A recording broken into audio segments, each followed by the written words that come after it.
Hello, good evening, and welcome to the Caithness Amateur Dram Antiques Society tasting. Tonight I'm going to review whiskey, which I'm quite excited about because it's not been. If you look this whiskey up on the internet, you'll not find any reviews of it, and you'll find some information because it is a special bottling, but you won't find an awful lot of detail about tasting notes or anything. So uh, this is the Grace Notes Teaninich 10-year-old 48.6% ABV, distilled in August 2012 and bottled in January 2023. It's one of 752 bottles bottled by the Cascade uh, independent bottling company uh, for a music festival called Celtic Connections. Celtic Connections is a music festival that takes place every January and early February in Glasgow, here in Scotland, to celebrate the music of the Celtic nations. Over the 30 years, it has featured many internationally renowned musicians, and it is a must do for anyone visiting Scotland whilst it is taking place. And earlier today, my brother in law Jim, uh, who we've attended festival with my wife's sister Gillian, and Jim to the Celtic Connections Festival. He gave me this as a gift, and most surprised. So the independent Scottish bottler Cascade became the partner of the festival, and in 2023 unveiled this limited edition whiskey called Grace Notes. I guess that goes with the musical side of things. And it was to celebrate 30 years of the Celtic Connections Music Festival. Grace Notes is a marriage of whiskey from three single ex-bourbon American oak casks, distilled at Teaninich distillery, which is in Alness in the Highlands of Scotland, and it's been aged for 10 years. Donald Shaw, who is the creative director of Celtic Connection, of course, is the keyboard player, accordion player for Capercaillie, and of course is married to the singer of Capercaillie, Karen Matheson. He handpicked this whiskey, and he said, "We are delighted to celebrate 30 years of Celtic connections with this special limited edition whiskey, bottled by Glasgow's own Cascade. Much like the country's musical traditions, whiskey holds an important place at the heart of Scottish culture, and Grace Notes makes for a fitting accompaniment to this momentous milestone for the festival." So let's take a deep dive and see what we have here. So Teaninich Distillery is located very close to the village of Alness. Uh, Other well-known Highland distilleries such as Dalmore, Glenmorangie and Balblair are in the near, well, in the case of Dalmore the immediate, but in the case of Glenmorangie and Balblair the near proximity. And a stone's throw away from the distillery is Teaninich Castle, which has been renovated by its owner when the distillery was founded, but now houses a hotel and restaurant. It was founded in 1817 by Captain Hugh Monroe as one of the first legal distilleries. The soldier, later known as a war hero, rebuilt Teaninich Castle and at the same time built the distillery. In 1830, the distillery was sold to his younger brother, John Monroe, but he too was in the military as a lieutenant general and therefore often on the road. And so Teaninich distillery was leased out in 1850, and eventually it was closed during the years of the First World War. In the 1970s, there was an expansion, including the installation of new stills, Over the years, the owners changed several times until the distillery reopened in 1991, and one can speak of continuous production. In 1992, the first single malt bottling came onto the market. Today, the distillery belongs to the Diageo Spirits Group, and the distillery produces mainly for Diageo's blended whiskies, and it's a key component in Johnnie Walker Red Label. The water to produce Teaninich whiskey comes from the Dairy Well Spring. It has an impressive production capacity of 2.3 million litres of alcohol per annum. The Highland Distillery's production process has some unique features, from the use of a mash filter instead of a common mash tun to the history of the stills.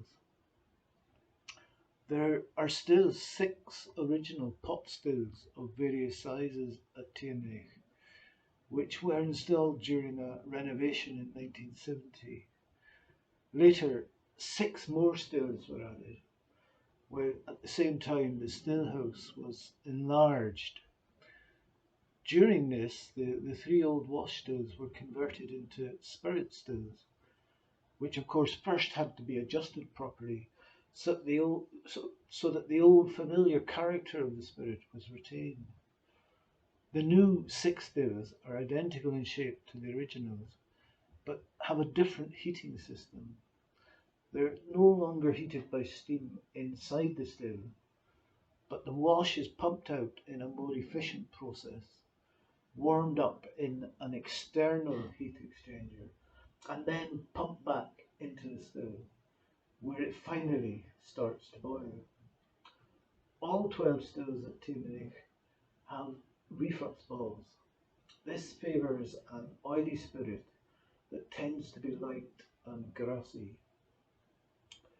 For its malt, Teaninich uses unpeated malt for their single malts.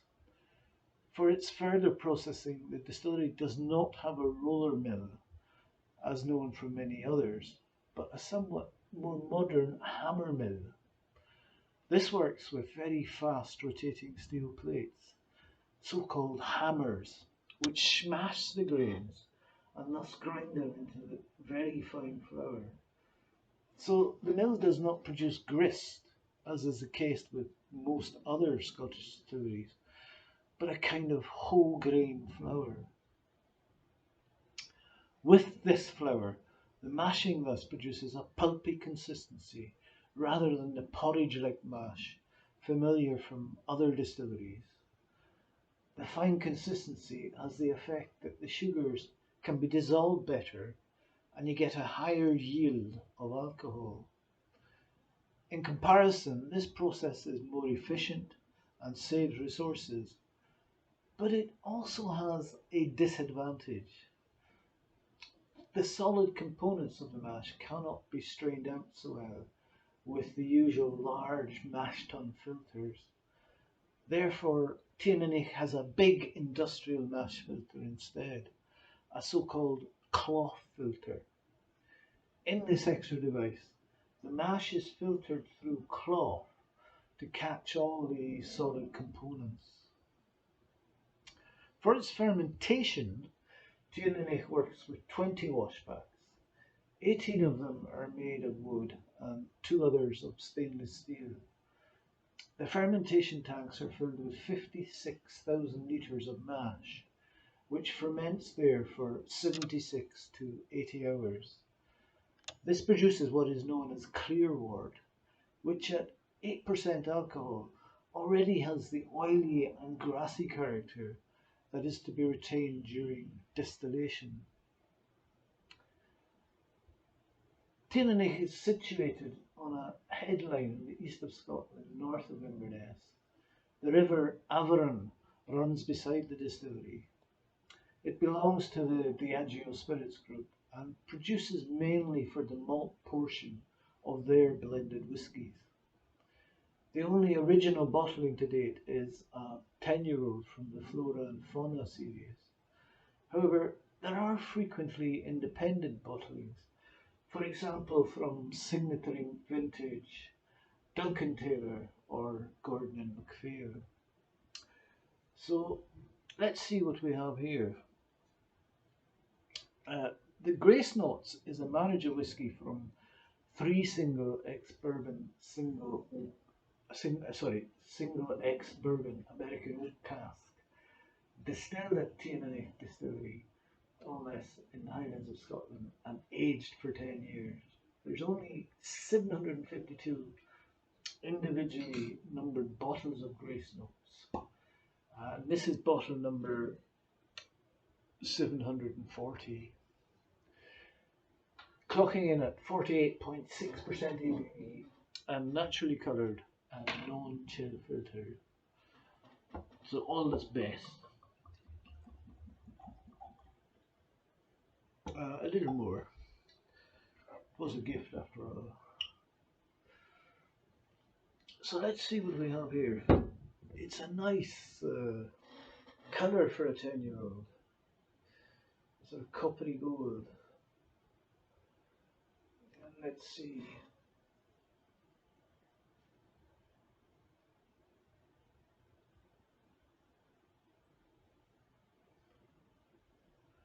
Yeah, lovely oily tears on this one. Quite clingy, so lovely church windows. Let's see what we have on the nose here.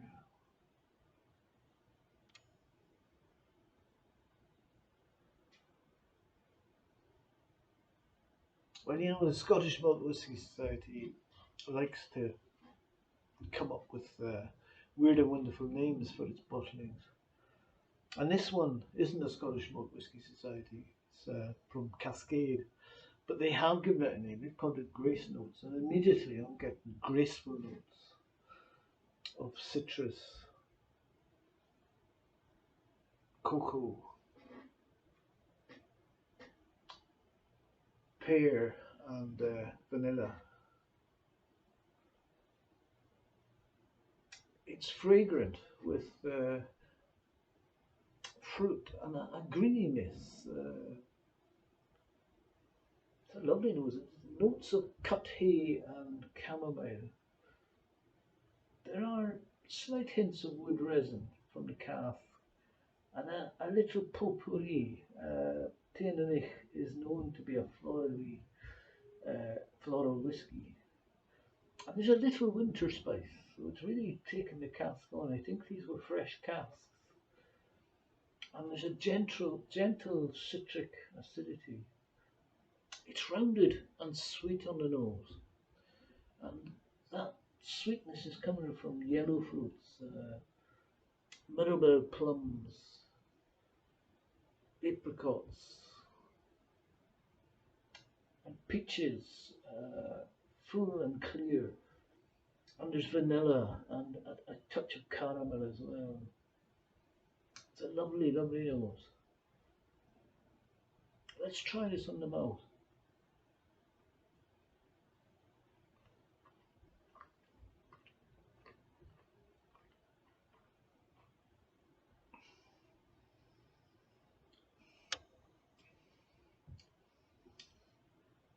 It's got a medium body with a pleasant dryness. There's notes of barley sugars and cereal notes, and some oily herbal notes with more of a sort of citric acidity and a slight hint of espresso there.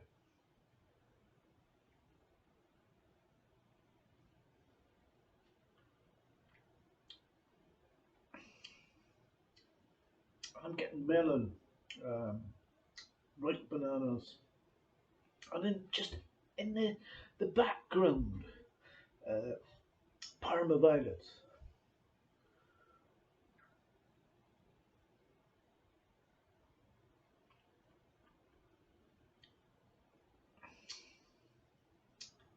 And banoffee pie with a sprinkling of ginger. It's got vanilla, sweet butter, and you get that floralness again with the light orchard fruits, and there is quite some citrus in this.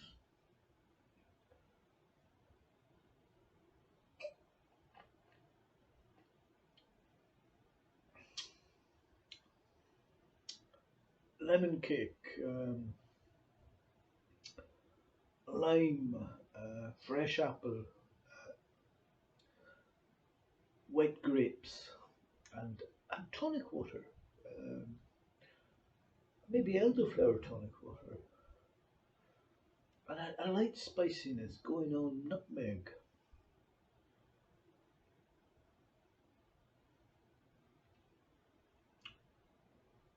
Salted butter on brown bread. Runny toffee. Uh, Melted milk chocolate. And crystallized ginger.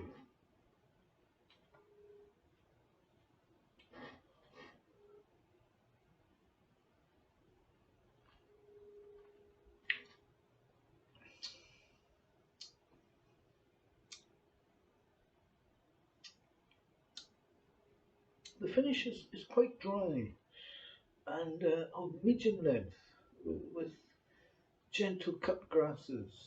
It's spicy with oak and black bananas.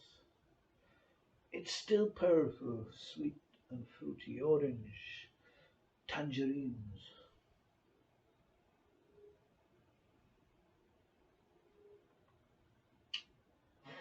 I'm going to try some water in this. It's a lovely whiskey without water. We'll put 5 drops in just to see where it takes us.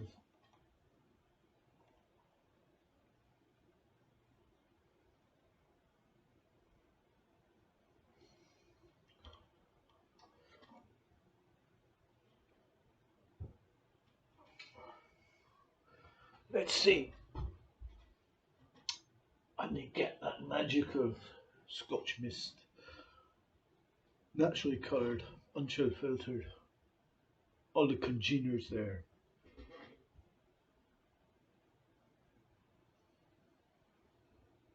And now the vanilla and fruit pouring out of the glass is enormous. You get fresh barley loaves, hay bales, pear skins, and apple juice. Try them out.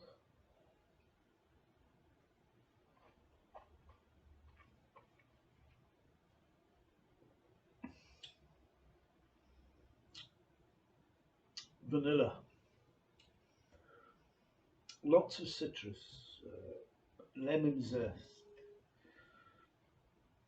sweet orange, uh, grapefruit, and some sour apple.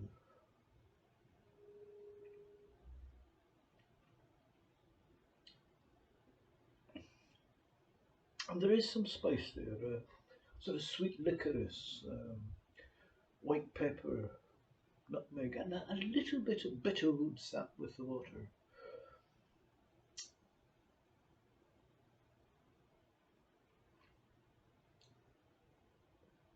And now the vanilla and the fruit, more of the fruit acid is now pouring out of the glass. Fresh and fruity citrus, tangerine, orange, and a little bit of bitterness with the water.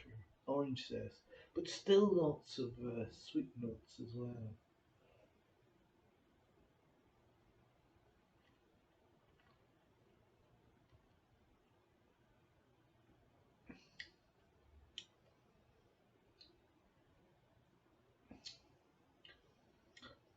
And on the finish, citrusy with lemon and bitter orange, some sweet licorice, nutmeg, and slight ginger. It's light and floral with a dusting of icing sugar.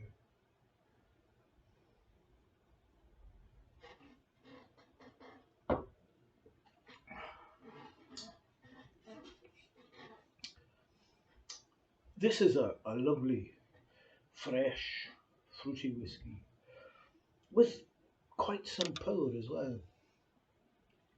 I haven't had a lot of Teaninich. I've had the Flora and Fauna 10-year-old by Diageo and a Duncan Taylor Octave release sample of that. Uh, this special release has whetted my taste buds to seek it out in future. It's closer in style to Balblair, situated up the coast on the Dornoch Firth, than to its sherry dominated near neighbour, the Dalmore. Thanks, Jim. That was a lovely gift. Thank you very much. We'll see you soon.